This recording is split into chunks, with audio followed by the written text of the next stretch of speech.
L'illusion de la richesse. Comprendre enfin pourquoi gagner plus ne transforme pas votre vie financière. Introduction. Il existe une idée profondément ancrée dans nos esprits, si intuitive qu'elle semble presque indiscutable. Une idée simple, logique, rassurante. Gagner plus d'argent devrait naturellement améliorer votre vie financière. Plus de revenus, plus de confort, plus de revenus, moins de stress. Plus de revenus, plus de liberté. Cette équation paraît évidente, presque mathématique. Et pourtant, pour des millions de personnes, cette promesse silencieuse ne se réalise jamais vraiment. Les revenus augmentent. La sensation de richesse, elle, reste étrangement stable. Regardez autour de vous. Des carrières progressent, des salaires évoluent, des promotions s'enchaînent, et malgré cela, une tension persiste. Une sensation diffuse, difficile à formuler, mais bien réelle. Quelque chose ressemble à une contradiction permanente. L'argent circule davantage, mais la tranquillité financière semble toujours repoussée. Le confort progresse, mais la sécurité paraît fragile. Le niveau de vie s'améliore, mais le sentiment de maîtrise reste incertain. Ce paradoxe moderne est fascinant. Jamais dans l'histoire, les opportunités de revenus n'ont été aussi nombreuses. Jamais les trajectoires professionnelles n'ont été aussi dynamiques. Jamais l'accès à l'information financière n'a été aussi vaste. Et pourtant, jamais autant d'individus n'ont ressenti une forme persistante d'insatisfaction économique. Une impression étrange de courir sans jamais arriver, de progresser sans jamais stabiliser, de gagner plus sans jamais se sentir véritablement riche. Ce livre part d'une hypothèse inconfortable. Et si la richesse, telle que nous la percevons, reposait en grande partie sur une illusion? Et si l'augmentation des revenus ne constituait pas la transformation que nous imaginons? Et si le problème n'était pas l'argent, mais la manière dont nous l'interprétons? Car la richesse moderne ne se joue pas uniquement dans les chiffres. Elle se joue dans la perception, dans la psychologie, dans les mécanismes invisibles qui façonnent nos décisions quotidiennes, dans les dynamiques silencieuses qui sculptent une trajectoire sur des années sans jamais produire de choc spectaculaire. Nous avons tendance à associer la richesse à des signaux visibles, un revenu élevé, un mode de vie confortable, une apparence de réussite. Pourtant, la stabilité financière réelle obéit à des logiques bien plus subtiles, bien plus discrètes, bien plus contre-intuitives pour un cerveau humain programmé pour le court terme, la gratification immédiate et la comparaison sociale permanente. La richesse visible est bruyante, la richesse réelle est souvent silencieuse. Ce livre ne vous promet pas de devenir millionnaire en quelques mois. Il ne propose ni recette miracle, ni stratégie spectaculaire. Il poursuit un objectif beaucoup plus sobre, mais infiniment plus puissant. Modifier votre regard, dissiper certaines illusions, introduire de la clarté là où dominent habituellement les croyances héritées, les automatismes cognitifs et les réflexes émotionnels. Parce que l'argent n'est pas simplement une variable économique. Il devient rapidement un phénomène psychologique. Il interagit avec vos peurs, avec votre perception du confort, avec votre rapport au temps, avec votre tolérance à l'incertitude, avec votre identité. Comprendre l'argent sans comprendre ses mécanismes revient à analyser la surface d'un système dont les forces principales demeurent invisibles. Vous allez découvrir pourquoi gagner plus ne produit pas toujours ce que l'on imagine. Pourquoi certaines trajectoires stagnent malgré des revenus croissants. Pourquoi le confort moderne redéfinit silencieusement la perception du nécessaire. Pourquoi le cerveau humain interprète mal les dynamiques cumulatives. Pourquoi la richesse durable repose souvent sur des logiques froides, stables et étonnamment peu spectaculaires. Car la plus grande illusion financière moderne n'est pas le manque d'argent. C'est la mauvaise lecture du jeu. Nous vivons dans un environnement saturé de récits simplifiés Il faut gagner plus. Il faut optimiser ses revenus. Il faut sécuriser sa situation. Ces idées ne sont pas absurdes, mais elles sont souvent incomplètes et parfois dangereusement trompeuses lorsqu'elles deviennent des vérités absolues. Une augmentation de revenus peut améliorer une situation. Elle peut aussi rigidifier une trajectoire. Un confort accru peut réduire certaines contraintes. Il peut aussi augmenter la dépendance invisible. Une stabilité apparente peut rassurer. Elle peut aussi masquer une fragilité structurelle. La richesse moderne ne se comprend pas uniquement. Elle s'observe. Elle se lit à travers les comportements, les décisions répétées, les dynamiques cumulatives, les mécanismes psychologiques. Ce livre est une invitation à la lucidité. Non pas une lucidité anxiogène, mais une lucidité stabilisatrice. Une manière de voir plus clairement, de réduire le bruit mental, de comprendre pourquoi certaines logiques intuitives produisent des résultats contre-intuitifs. Parce qu'en matière d'argent, la clarté précède toujours la maîtrise, et peut-être la vérité la plus dérangeante et la plus libératrice à la fois. La richesse durable ne dépend pas uniquement de ce que vous gagnez. Elle dépend de la trajectoire que vous construisez, souvent sans en percevoir pleinement les mécanismes. Bienvenue dans l'illusion de la richesse. Chapitre numéro 1. Le mensonge du gagner plus. Il existe une croyance presque universelle, profondément enracinée dans l'imaginaire collectif, si intuitive qu'elle échappe rarement à l'examen critique. Une idée simple, séduisante, rassurante. Gagner plus d'argent devrait naturellement améliorer votre situation financière. Plus de revenus, plus de sécurité. Plus de revenus, plus de liberté. Plus de revenus, moins de contraintes. Cette logique paraît si évidente qu'elle semble relever du bon sens le plus élémentaire. Pourtant, lorsque l'on observe attentivement les trajectoires financières réelles, une contradiction troublante apparaît. Des revenus en hausse ne produisent pas systématiquement une sensation de richesse accrue. Des salaires plus élevés coexistent avec une tension financière persistante. Des carrières florissantes s'accompagnent d'un sentiment latent d'insécurité économique. Le paradoxe est déroutant, car sur le papier, la mécanique semble implacable. Si les flux entrants augmentent, la situation globale devrait mécaniquement s'améliorer. Cette vision linéaire repose sur une simplification implicite. Considérer l'argent comme une variable purement quantitative. Plus d'argent équivaudrait à plus de richesse. Or, la richesse ne se résume pas à un chiffre. Elle constitue une dynamique, une architecture, une interaction complexe entre revenus, dépenses, comportements, perception du confort, rigidité structurelle et mécanismes psychologiques. Gagner plus modifie rarement uniquement les revenus. Cela modifie le système entier. Lorsque les revenus progressent, quelque chose d'apparemment anodin se produit. Le niveau de vie s'ajuste, non pas brutalement, mais progressivement, presque imperceptiblement. Le confort s'améliore. Les contraintes visibles diminuent. Les choix semblent plus larges. Cette évolution paraît naturelle, logique, presque méritée. Pourtant, le cerveau humain possède une caractéristique fascinante. Il normalise extrêmement rapidement toute amélioration du confort.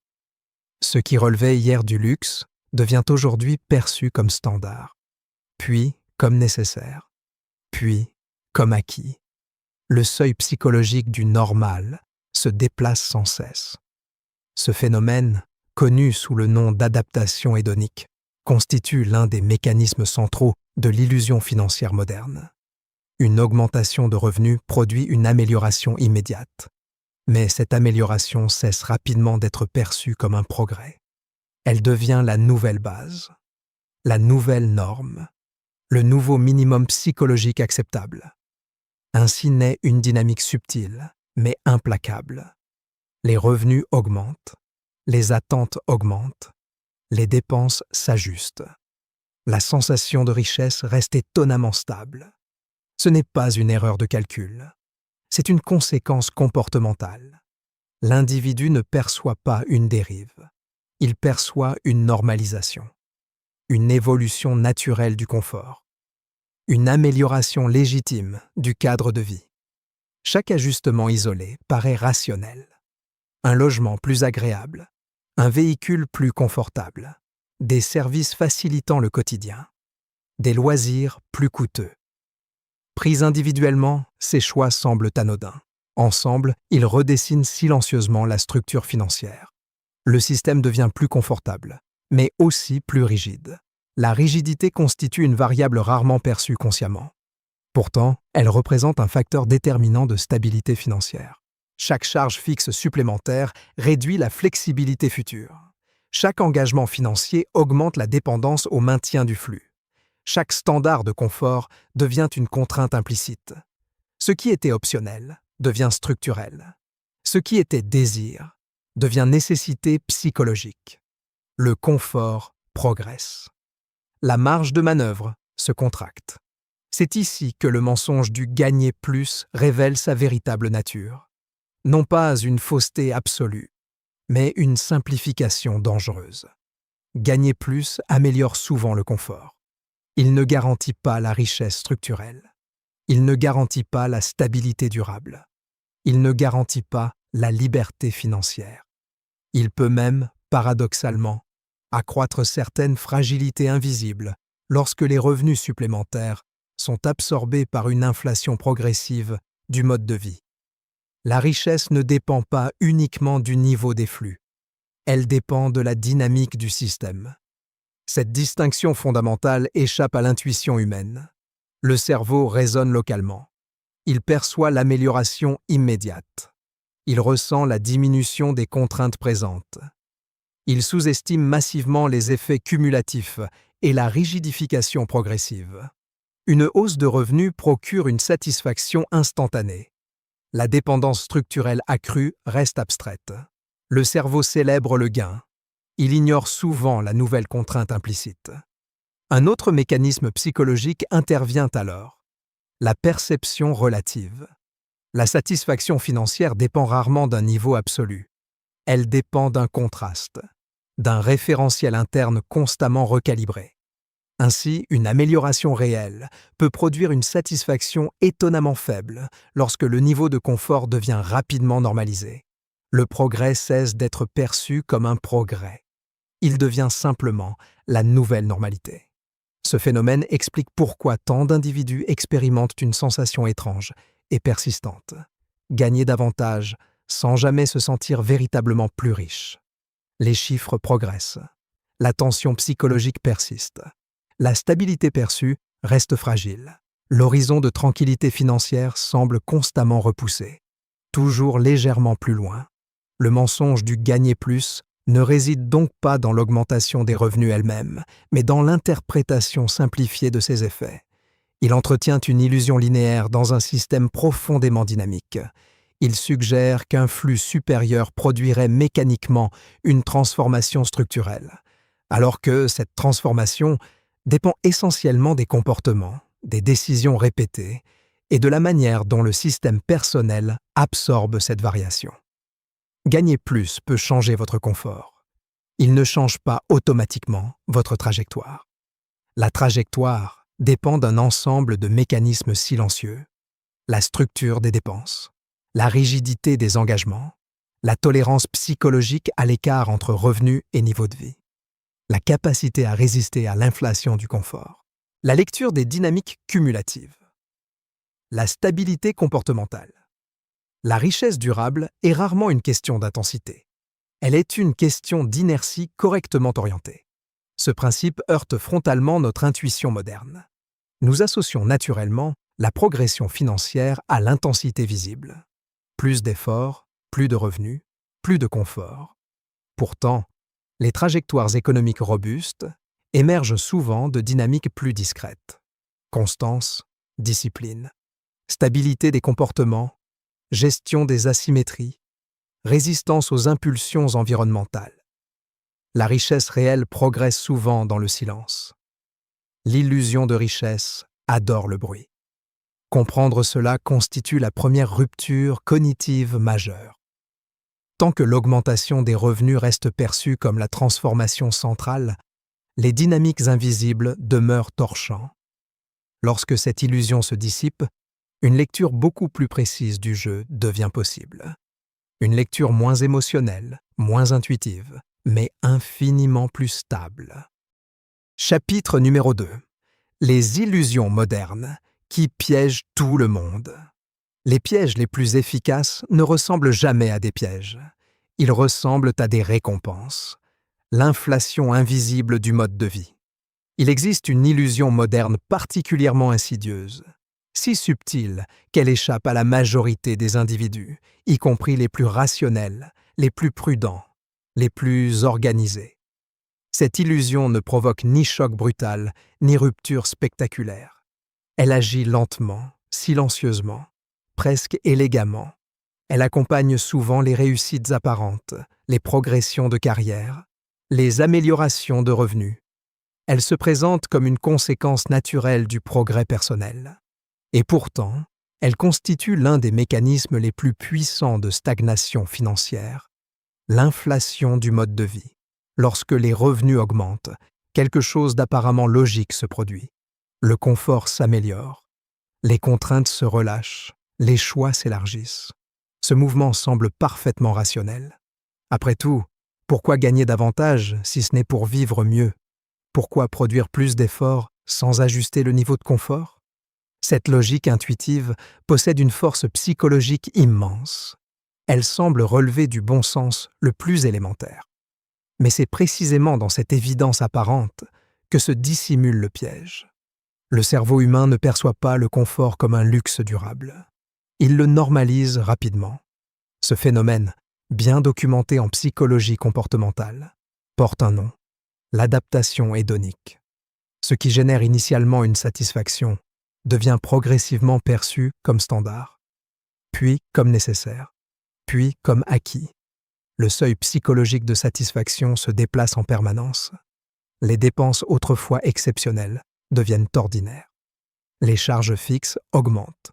Les engagements financiers se rigidifient. La marge de manœuvre se contracte sans que l'individu ressente immédiatement une contrainte explicite. C'est ainsi que des revenus plus élevés peuvent introduire une sensation paradoxale. Gagner davantage sans jamais se sentir plus riche. L'illusion réside dans la perception linéaire du progrès financier.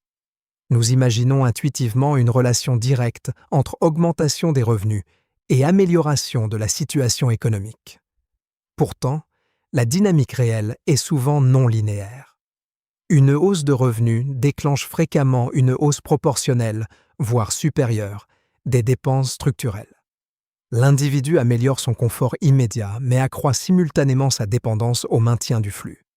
Le système personnel devient plus confortable, mais plus fragile. Ce mécanisme ne relève ni d'une erreur grossière, ni d'un manque d'intelligence. Il découle d'un biais cognitif, profondément humain. Nous évaluons nos décisions localement, rarement dynamiquement. Nous percevons l'amélioration immédiate, rarement la rigidification cumulative. Nous ressentons le confort présent, rarement la contrainte future implicite.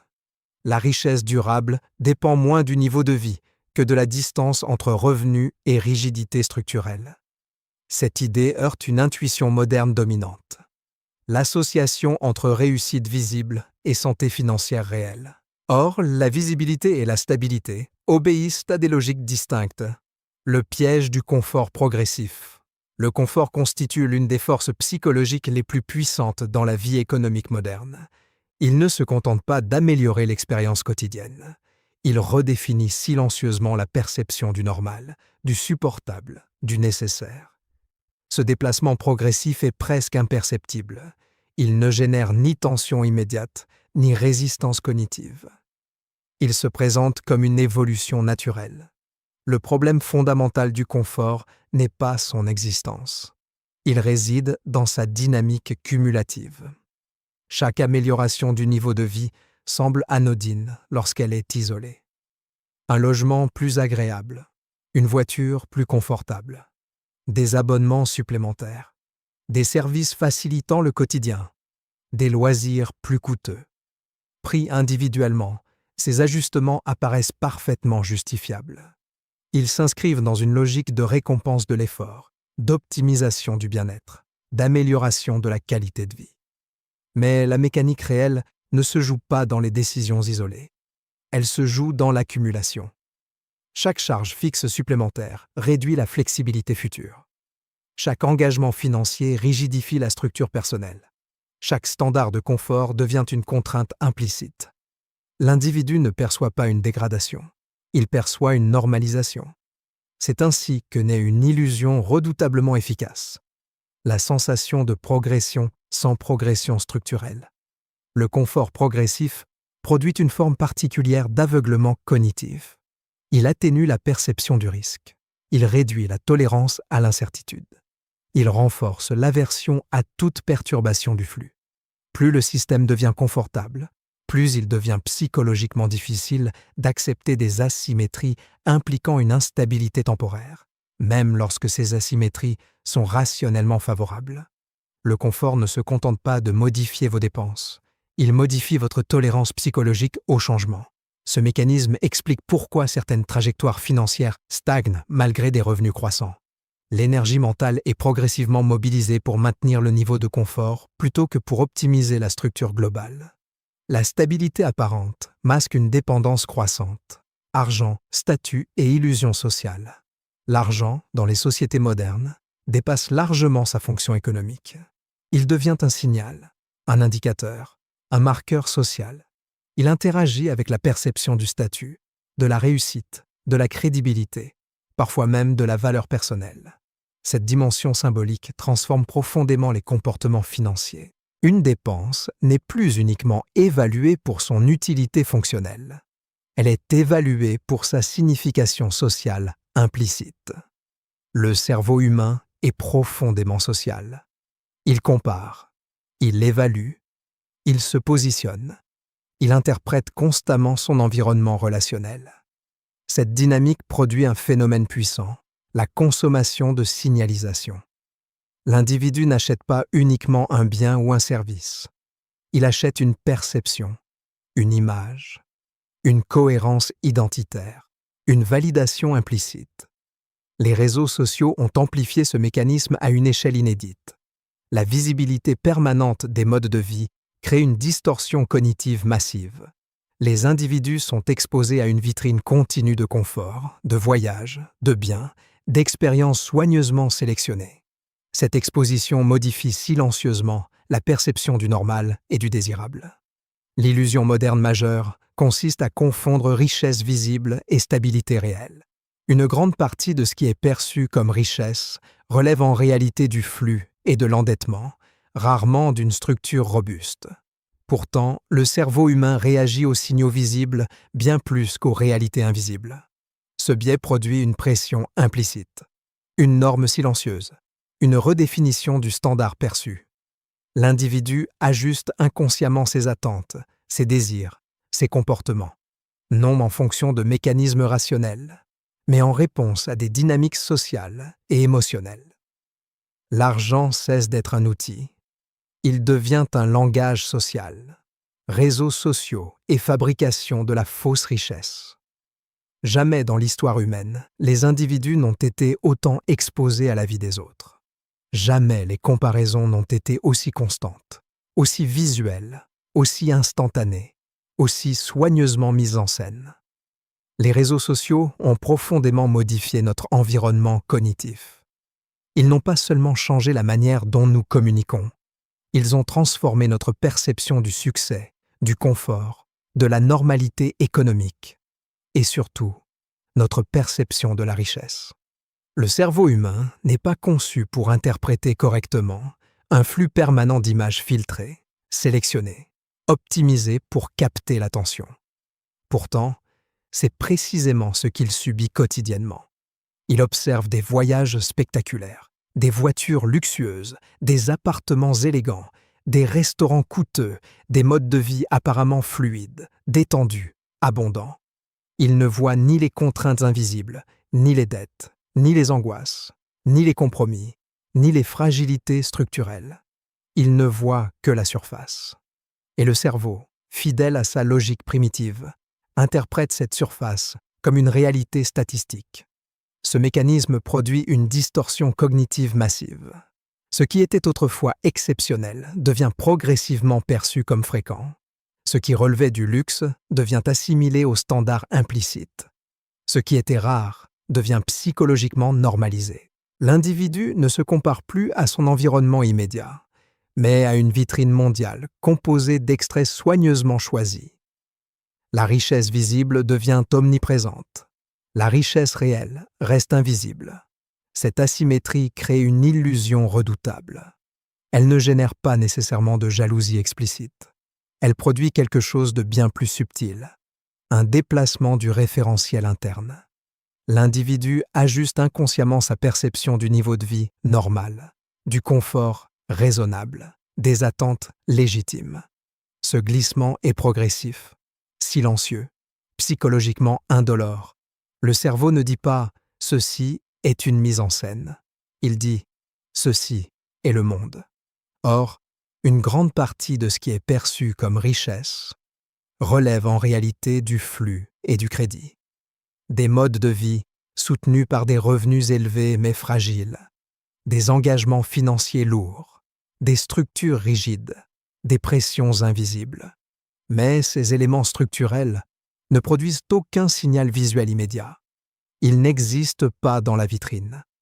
Ainsi se développe une illusion collective fascinante, la normalisation de la richesse apparente. Dopamine, désir et spirale de la comparaison. L'économie moderne ne se contente pas de répondre aux besoins. Elle exploite magistralement les mécanismes neurologiques du désir. Chaque notification, chaque image, chaque validation sociale active des circuits dopaminergiques. La dopamine n'est pas l'hormone du plaisir. Elle est celle de l'anticipation, de la recherche, du désir. Elle pousse à vouloir, rarement à être satisfait.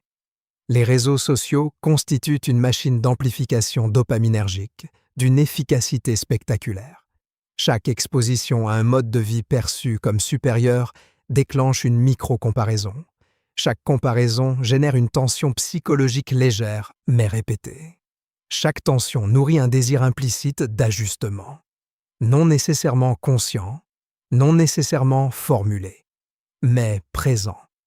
Le cerveau humain déteste la dissonance. Il cherche naturellement à réduire l'écart perçu entre sa situation et son environnement de référence. Cette réduction peut prendre plusieurs formes: rationalisation, résignation, motivation ou consommation. La consommation devient alors un régulateur émotionnel. Une dépense cesse d'être strictement fonctionnelle. Elle devient psychologique, symbolique, régulatrice. Elle apaise temporairement une tension cognitive. Elle procure une sensation d'alignement, de progression, de récompense. Mais cette sensation est brève, car la comparaison ne disparaît jamais. Elle se renouvelle en permanence. C'est ainsi que naît une spirale subtile. Exposition, comparaison, tension, désir, consommation, adaptation, nouvelle exposition. Ce cycle est extraordinairement stable, extraordinairement invisible, extraordinairement coûteux sur le long terme. Le problème n'est pas la dépense isolée. Le problème est la dynamique cumulative du désir stimulé artificiellement. Le cerveau humain fonctionne par contraste. Il évalue rarement de manière absolue. Il évalue relativement. Ainsi, même une amélioration réelle du niveau de vie peut produire une satisfaction étonnamment faible lorsque le référentiel externe se déplace plus rapidement que la situation personnelle. Plus vous êtes exposé, moins vous êtes satisfait. Ce paradoxe moderne explique une réalité troublante. Des individus objectivement privilégiés peuvent ressentir un sentiment persistant de manque, non par absence de ressources, mais par inflation perceptuelle, l'illusion de la réussite spectaculaire. L'environnement médiatique moderne adore les récits extrêmes, les succès fulgurants, les trajectoires explosives, les enrichissements rapides, les transformations spectaculaires. Ces histoires possèdent une puissance narrative immense. Elles captent l'attention, inspirent, fascinent, mais elles produisent également une distorsion cognitive majeure. Le cerveau humain surestime massivement la fréquence des événements visibles. Ce biais connue sous le nom d'heuristique de disponibilité, modifie profondément la perception du possible et du probable. Les trajectoires exceptionnelles deviennent psychologiquement saillantes. Les trajectoires ordinaires, pourtant statistiquement dominantes, deviennent invisibles. La richesse lente n'est pas médiatique. La richesse stable n'est pas spectaculaire. La richesse cumulative n'est pas virale. Ainsi, une illusion moderne se consolide. La réussite devrait être rapide, visible, impressionnante. La progression graduelle, pourtant mécaniquement dominante dans la réalité, devient émotionnellement sous-évaluée. Le cerveau s'impatiente face à la logique froide du temps. Cette impatience génère des comportements irrationnels. Recherche de raccourcis, surexposition aux risques mal compris, décisions impulsives, abandon prématuré de stratégies rationnelles mais lentes. L'individu ne réagit pas à la mécanique réelle de la richesse. Il réagit à une narration culturelle déformée. La richesse réelle est souvent ennuyeuse. La richesse fantasmée est toujours spectaculaire. Ce décalage constitue l'un des pièges psychologiques les plus puissants de l'économie moderne. Chapitre numéro 3. La psychologie réelle de l'argent. L'argent ne révèle pas qui vous êtes, il amplifie ce que vous êtes déjà. Nous aimons croire que l'argent appartient au domaine des chiffres, des calculs, des stratégies rationnelles. Nous l'imaginons comme une entité froide, mathématique, presque mécanique. Une question d'addition, de soustraction, de taux, de revenus, de dépenses. Cette vision possède une cohérence apparente. Elle rassure. Elle donne l'illusion que la maîtrise financière relèverait principalement de la logique analytique. Pourtant, lorsque l'on observe attentivement les comportements économiques humains, une réalité bien plus troublante apparaît. L'argent est avant tout un phénomène psychologique. L'argent ne se contente pas de circuler dans des systèmes économiques. Il circule dans des systèmes mentaux. Il interagit avec vos peurs, vos désirs, vos biais cognitifs, votre rapport au temps, votre perception de la sécurité, votre tolérance à l'incertitude, votre identité sociale, parfois même votre estime personnelle. Il déclenche des réactions émotionnelles disproportionnées. Il modifie les décisions. Il influence les comportements. Il perturbe la rationalité supposée. Deux individus disposant d'une situation économique comparable peuvent vivre des réalités psychologiques radicalement différentes face à l'argent. L'un ressent une tension constante, malgré une stabilité objective. L'autre évolue avec sérénité, malgré une variabilité apparente. L'un perçoit chaque dépense comme une menace implicite. L'autre interprète l'argent comme un flux neutre. L'un agit sous l'impulsion émotionnelle, l'autre sous une logique structurelle. L'écart ne se situe pas dans les chiffres. Il se situe dans la perception. L'argent active des zones cérébrales profondément liées à la survie. Historiquement, les ressources conditionnaient la sécurité physique. Le cerveau moderne, héritier de cette architecture primitive, continue d'interpréter certaines dynamiques financières comme des enjeux existentiels. Une perte d'argent peut déclencher une réaction émotionnelle proche d'une menace biologique. Une opportunité de gain peut produire une excitation irrationnelle. Une incertitude peut générer une anxiété disproportionnée. L'argent devient ainsi moins une variable économique qu'un stimulus émotionnel. Cette réalité explique pourquoi la simple connaissance financière ne suffit jamais. Comprendre des principes rationnels ne garantit pas leur application comportementale, car les décisions économiques humaines ne sont pas uniquement produites par la logique. Elles émergent d'un dialogue constant entre cognition et émotion. Peur, perte et biais cognitifs. Parmi toutes les forces psychologiques influençant la relation à l'argent, la peur occupe une place centrale. Mais cette peur n'est pas toujours consciente. Elle ne se manifeste pas nécessairement sous forme d'angoisse explicite. Elle opère souvent à travers des biais cognitifs systématiques. Le cerveau humain déteste la perte bien plus qu'il n'apprécie le gain. Ce phénomène largement étudié en économie comportementale, porte un nom, l'aversion à la perte. Une perte financière génère une douleur psychologique nettement plus intense que le plaisir associé à un gain équivalent. Cette asymétrie influence massivement les décisions. Elle pousse à éviter certains risques rationnellement favorables. Elle encourage des comportements excessivement prudents. Elle renforce l'attachement à des situations sous-optimales, mais perçues comme stables.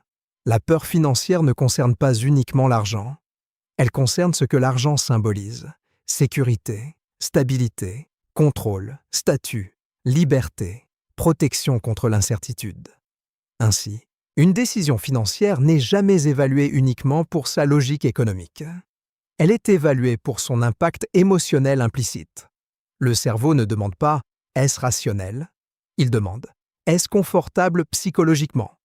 Un autre biais majeur intervient, le biais du présent. Le cerveau humain survalorise massivement les récompenses immédiates par rapport aux bénéfices futurs. Une gratification instantanée possède un poids émotionnel disproportionné face à une optimisation à long terme. Ce mécanisme explique pourquoi tant de décisions financièrement coûteuses semblent parfaitement raisonnables au moment où elles sont prises. L'achat procure une satisfaction immédiate. L'impact cumulatif reste abstrait. Le cerveau humain lutte difficilement contre ce déséquilibre temporel. La richesse durable repose pourtant largement sur des dynamiques retardées, cumulatives, rarement spectaculaires. Ainsi se développe une tension constante entre logique financière et programmation neurologique. L'argent et l'identité personnelle. L'un des aspects les plus sous-estimés de la psychologie financière concerne l'identité. Nous avons tendance à percevoir nos comportements économiques comme de simples choix rationnels. Pourtant, une grande partie de ces comportements découle de structures identitaires profondes. Vous ne prenez pas seulement des décisions financières. Vous exprimez une cohérence interne. L'argent interagit avec la perception de soi. Il devient un marqueur implicite de réussite, de valeur personnelle, de compétence, de crédibilité sociale. Certaines dépenses dépassent largement leur utilité fonctionnelle. Elles deviennent des instruments de validation identitaire. Inversement, certaines décisions rationnelles peuvent être inconsciemment évitées lorsqu'elles menacent une image interne stabilisée. Un individu peut maintenir des habitudes financièrement destructrices, non par ignorance, mais par cohérence psychologique. Changer de trajectoire financière implique souvent une reconfiguration identitaire. Il ne s'agit pas simplement d'adopter de nouveaux comportements. Il s'agit de redéfinir ce qui semble normal, acceptable, confortable, légitime. La résistance au changement financier est rarement logique. Elle est psychologique. Cette dynamique explique pourquoi certaines transformations économiques échouent, malgré une compréhension intellectuelle claire. L'individu lutte inconsciemment pour préserver une stabilité identitaire. Discipline, émotion et décision financière. Contrairement à une croyance répandue, la maîtrise financière ne dépend pas principalement de la motivation. La motivation est volatile, instable, sensible aux fluctuations émotionnelles. Elle fonctionne par vagues, par élan, par cycle. La richesse durable repose sur quelque chose de bien plus sobre, la discipline comportementale. Mais la discipline n'est pas une simple question de volonté. Elle constitue une architecture psychologique complexe, impliquant la gestion des émotions, la tolérance à l'inconfort, la capacité à résister aux impulsions immédiates. La stabilité des modèles décisionnels. Une décision financière rationnelle est souvent émotionnellement inconfortable. Différer une gratification, maintenir une stratégie lente, ignorer certaines comparaisons sociales, accepter une incertitude temporaire, résister à des impulsions dopaminergiques. Toutes ces actions impliquent une friction psychologique. L'individu ne lutte pas contre un manque d'information. Il lutte contre sa propre architecture émotionnelle. L'argent devient ainsi un miroir comportemental fascinant. Il révèle moins une intelligence qu'une stabilité psychologique, une cohérence décisionnelle, une relation au temps et à l'incertitude. Chapitre numéro 4. Les mécanismes réels de la richesse. La richesse ne relève ni du hasard, ni du talent exceptionnel. Elle relève de mécanismes simples que la majorité refuse d'observer avec patience. la logique froide de l'effet cumulé. L'une des illusions les plus profondément enracinées dans l'imaginaire collectif consiste à associer la richesse à des événements spectaculaires, une opportunité exceptionnelle, une idée brillante, un coup de chance, une trajectoire explosive. Nous aimons les récits abrupts, les ascensions rapides, les transformations visibles. Pourtant, lorsque l'on observe froidement la mécanique réelle des trajectoires financières durables, une dynamique beaucoup plus discrète apparaît. Une dynamique silencieuse, progressive, presque ennuyeuse dans sa régularité. L'effet cumulé. La richesse durable est rarement un événement. Elle est une trajectoire. Le cerveau humain, programmé pour réagir aux variations immédiates, sous-estime massivement les dynamiques lentes. Une amélioration progressive semble insignifiante à court terme. Une optimisation répétée paraît anodine. Une décision rationnelle isolée ne produit aucun choc perceptible. Mais la logique cumulative obéit à une mécanique implacable. Ce qui semble négligeable localement devient déterminant globalement. Une petite asymétrie répétée sur des années dépasse largement une variation spectaculaire mais isolée. Cette réalité heurte frontalement notre intuition. Nous recherchons instinctivement des leviers rapides, des accélérations visibles, des changements immédiats. Pourtant, la richesse stable repose largement sur des dynamiques exponentielles discrètes, des comportements cohérents maintenus dans le temps, des écarts modestes mais persistants, des décisions rationnelles répétées sans bruit ni validation sociale immédiate. Le paradoxe est fascinant. Ce qui construit réellement la richesse semble psychologiquement peu excitant. La discipline, la constance, la patience, la répétition ne produisent pas de gratification dopaminergique immédiate. Elles ne génèrent ni sensation d'exploit, ni reconnaissance instantanée. Elles s'inscrivent dans une temporalité que le cerveau humain perçoit difficilement. Et pourtant, ce sont précisément ces dynamiques qui dominent les trajectoires financières robustes. L'effet cumulé ne possède rien de spectaculaire, mais il possède une puissance mathématique redoutable. Temps, inertie et asymétrie. L'argent évolue dans une dimension que le cerveau humain appréhende imparfaitement. Le temps long. Nous raisonnons naturellement à court terme. Nous percevons les variations immédiates. Nous ressentons les gains et les pertes locales. Mais les dynamiques financières majeures émergent souvent dans des temporalités étendues où l'inertie joue un rôle déterminant. Une trajectoire financière ressemble davantage à un système dynamique qu'à une suite de décisions isolées. Chaque comportement répété crée une inertie. Chaque structure de dépense rigidifie le système. Chaque habitude stabilise une direction implicite. Le changement devient progressivement plus coûteux, non seulement économiquement, mais psychologiquement. Le temps agit comme un amplificateur silencieux. Une décision rationnelle prise tôt produit des effets disproportionnés. Une erreur répétée lentement génère des conséquences massives. L'argent ne réagit pas seulement à l'intensité des choix. Il réagit à leur persistance.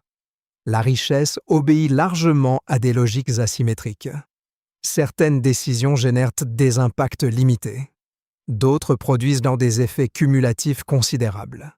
L'erreur fréquente consiste à évaluer les choix selon leur intensité immédiate plutôt que selon leur dynamique temporelle. Le cerveau humain adore l'intensité.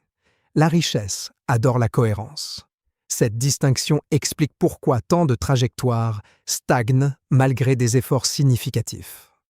L'énergie est souvent investie dans des variations locales plutôt que dans des dynamiques cumulatives structurelles. Revenus, actifs et architecture financière. Une confusion majeure domine la perception populaire de la richesse. L'assimilation entre revenus élevés et richesse durable. Cette équation intuitive semble logique. Plus de revenus, plus de richesse. Pourtant, la mécanique réelle est beaucoup plus subtile. Les revenus constituent un flux. La richesse constitue une structure. Un flux élevé peut produire un confort immédiat considérable. Mais sans architecture financière robuste, ce flux reste fragile, conditionnel, dépendants, sensibles aux perturbations externes. Les actifs modifient la dynamique du système. Ils introduisent une dissociation progressive entre temps et revenus.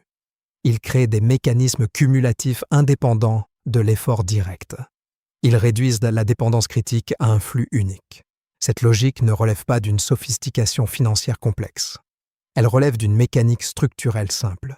Deux individus percevant des revenus comparables peuvent développer des trajectoires radicalement différentes selon la manière dont ces revenus sont transformés, stabilisés ou rigidifiés. La richesse durable dépend moins de ce que vous gagnez que de la manière dont votre système financier évolue. Pourquoi la richesse réelle est souvent ennuyeuse. Il existe une vérité presque ironique dans la mécanique de la richesse durable. Elle manque cruellement de glamour. Elle ne ressemble ni au récit médiatique, ni au fantasme culturel. Elle ne produit ni excitation permanente, ni variation spectaculaire. Elle repose largement sur la stabilité, la répétition, la prévisibilité, la constance comportementale.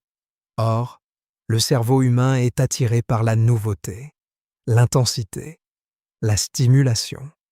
Cette tension explique pourquoi certaines stratégies rationnelles échouent non en raison d'une erreur logique, mais en raison d'une incompatibilité psychologique.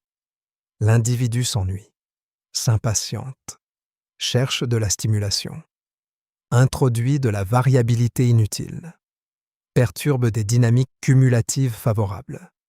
La richesse réelle progresse souvent dans le silence. Elle ne génère ni validation sociale immédiate, ni sensation d'accélération permanente. Elle se construit dans des comportements répétitifs, rarement spectaculaires, mais extraordinairement efficaces sur le long terme. La richesse fantasmée est excitante. La richesse réelle est stable. Chapitre numéro 5. Comprendre et jouer avec les règles du jeu. Vous ne pouvez pas gagner un jeu dont vous refusez de comprendre les règles. Voir enfin l'argent tel qu'il est. Après avoir traversé les mensonges, disséqué les illusions et exploré les mécanismes, une transformation subtile commence à émerger.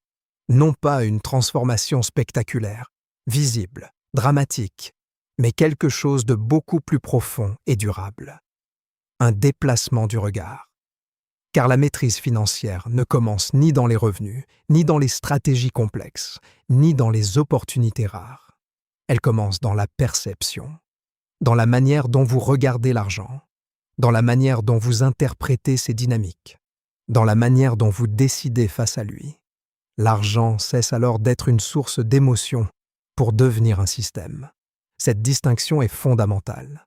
Tant que l'argent reste chargé d'anxiété, de désir, de peur, de comparaison, de tension identitaire, il demeure difficile d'en percevoir clairement la logique. Les décisions sont contaminées par des signaux émotionnels parasites. Les arbitrages deviennent instables. Les comportements oscillent entre impulsion et prudence excessive. Voir l'argent tel qu'il est constitue une rupture cognitive majeure. L'argent n'est ni bienveillant ni hostile.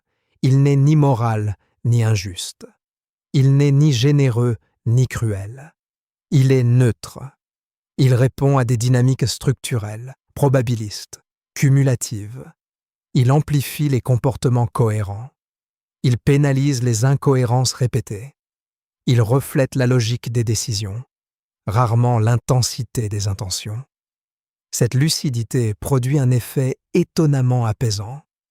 Lorsque l'argent cesse d'être perçu comme une entité émotionnelle imprévisible, il devient possible de raisonner différemment, plus froidement, plus stratégiquement, plus calmement.